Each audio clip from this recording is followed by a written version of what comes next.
Abafana basedolobheni ingoba bona bedlala fecha fecha.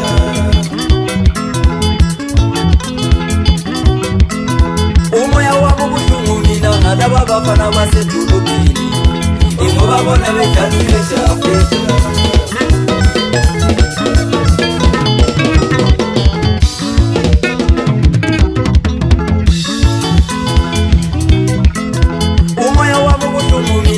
Abafana basedolobheni ingoba bona bedlala fecha fecha.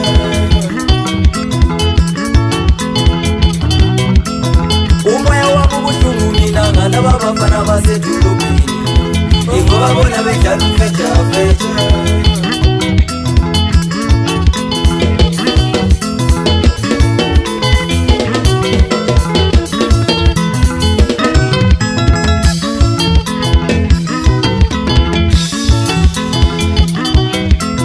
Bashubumesa umoya wami, bashubumesa inhliziyo yami ingoba bona bedlala fecha fecha.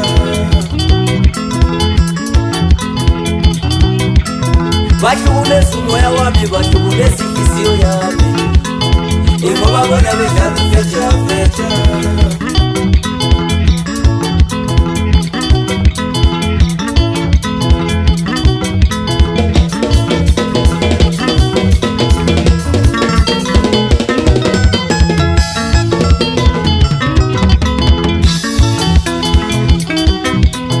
Bashubumesa umoya wami, bashubumesa inhliziyo yami ingoba bona bedlala fecha fecha.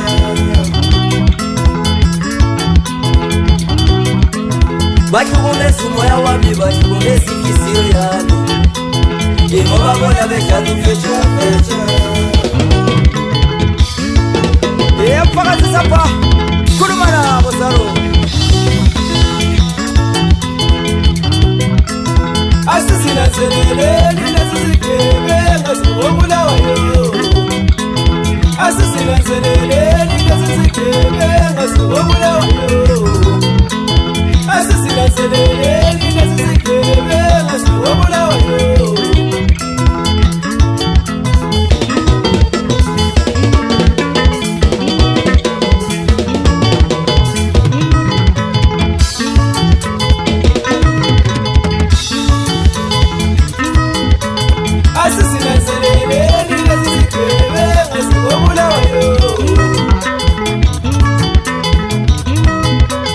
Bajelu fecha fecha, aywe, bajelu fecha fecha la baba chue. Mawaya, waisa la baba chumacho. Kenya la chachima sejume kambo machoji. Ikema venga unwa.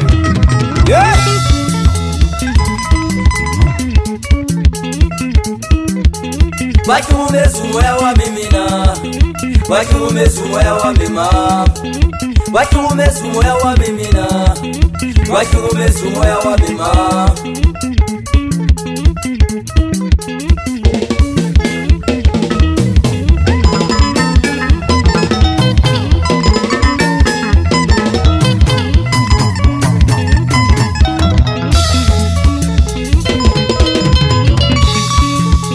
Yes Alisa, uyazi ngikhumbula nina kungomgqibelo emini umalume uyakimedi emtshana. Uyazi ngicabanga ukuthi ngeke ngikuthathe ngimuse amalayithini esikhiweni endaweni ezichazayo madoda. Ngijabula ke mina laphana ngezinto zami ngidatazela kuvuka kungesonto ekuseni. Vusa umalume lapha sokusila sihamba ibhasi yazisitshe njengomuntu owayesejaha ukubona indawo entsha ngaze ayibone madoda. Yimi lwana thathana lo malume sisuka siya lapho kulinda khona ibhasi esilindweni. Uyabona msuzwana nje sifika.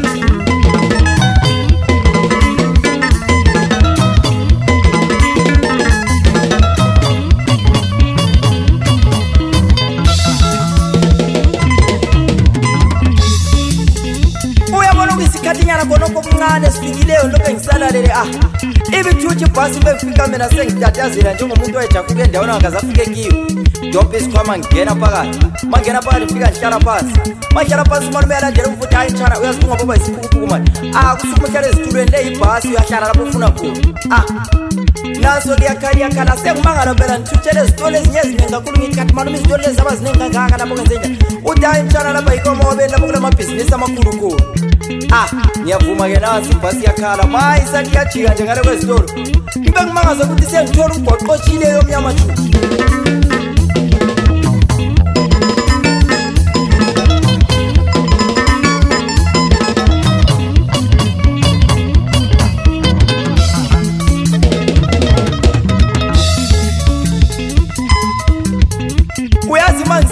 sengibuza kathi malume lo mgwaqo omnyama ngakawatsha ngesikhathi sempini uthi hayi mzukulu wami lo mgwaqo ogoli bakubiza bedisikontiri thina lapha ekhaya sithi yithara uvele unje wona ngiyavuma naso kuyakhala mase silanda lapho mntu okusesigodini ngoba ngangingakwazi sengimangala phela ngibona amatamatisi amakhabithi kugcwendayo ngithi kanti malume lezi zinto ziyahliwe uthi hayi mzukulu wami ezo ngoba bayisiphukuphuku lapha kusesigodini lapho kulabalimi abakhulu into ezithengiswayo lezi yebo ngiyavuma siyahamba sengimangala futhi njalo mase sihamba nomgwaqo omnyama otshilele sengithola kule ndle eyakhiwe ifuleliwe kodwa ayivalwanga ngaphasiketi kanti malume le ndle esesenta umgwaqo engaphela ngikuyakho ngaphansi ngenze njani uthi mzukulu wami yikele ukulokubuza kulo yazungiyangise lokho kubizwa kuthiwa yi-toll gate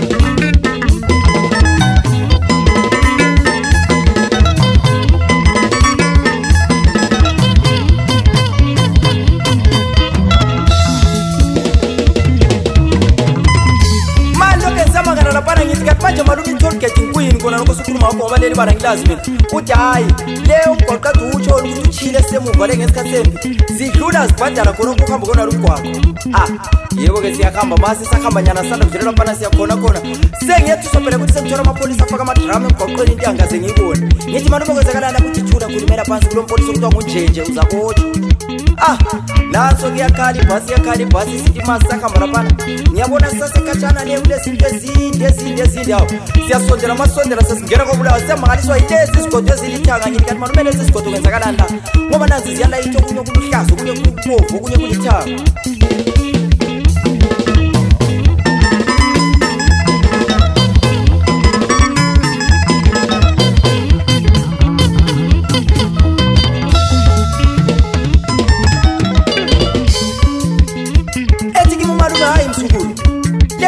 ozibona kubizwa kuthiwa ngama-traffic light ngesilungu iroboti phela nje ubona imoto lezi zinenganganga ziphambana kanje liyenzela ukuthi singaze zangqikilana yebo yabona masi sisanda kuyehla ebhasini singene kobulawayo sengimakaza yilezi zinto ezigadeneyo ngithi kanti malume lezi zinto zinekusukela zigadene kangaka ukuthi bakithi ngazenza mina ukuhamba lesiphukuphuku lezi zinto zibizwa kuthiwa ngamafuleti ziyakhiwa ngabelungu kaziwi vele uyazufela uzishiye zinje yebo-ke ngiyavuma yalandela ngemva kwamalume siyakhona masithi khona lesibili heyi nibe nqwalo kungabafana uyazi kuba kusidonsele ekhoneni lo malume ma kusidonsele ekhoneni laphana kuthi kumalume uyabona wena malume siyakubona vele suyimfentsheniye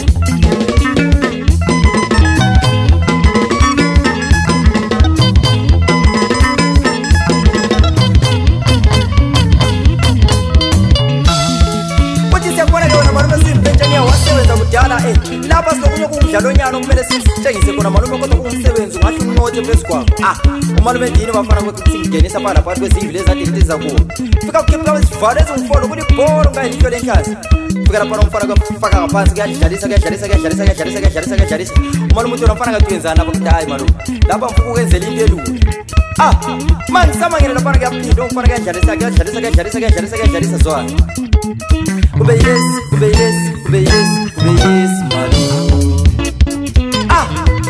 umalume ethi hayi wena mfana yini kanti leyo yenzayo kuba kuthi malume ule mali malume abethi 50 phasi kuba kuthi 50 kube kunakho kuyaphinde kuyadlalisa isivalo zwana ukuthi kumbe yes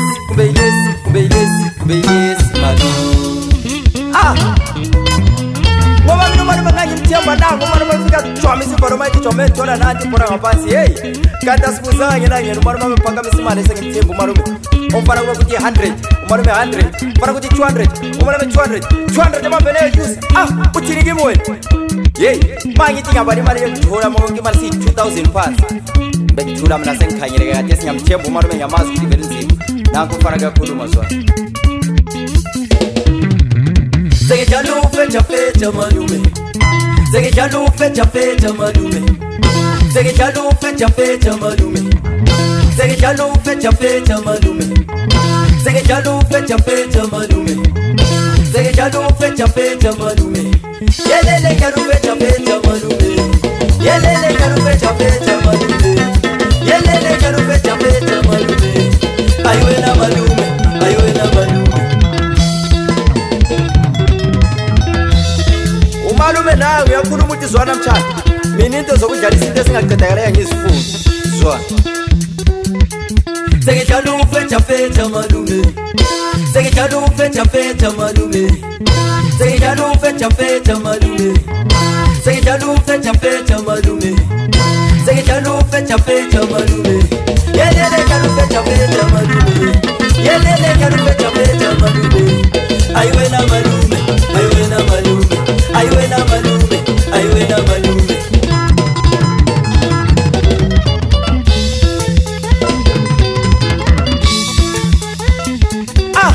Jangu malume mina ngumuntu enganyithemba ngemponi iqala vele ithethe imali. Wabe pindu malume sisuka lisivale fika tshwamo. Ibhora wakse katomfana kusere kuthola ibhola eminweni. Linanzelela bafethu yadlala usiyokufa le game wakasuwina nje. Ulimele. Ayuena malume, ayuena malume. Ayuena malume, ayuena malume. Sekuse.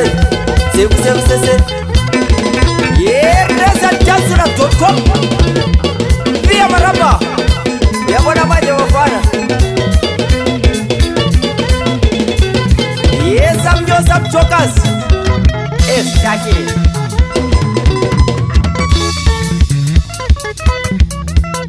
Siabanya Salisa. Ubaba ka Aki.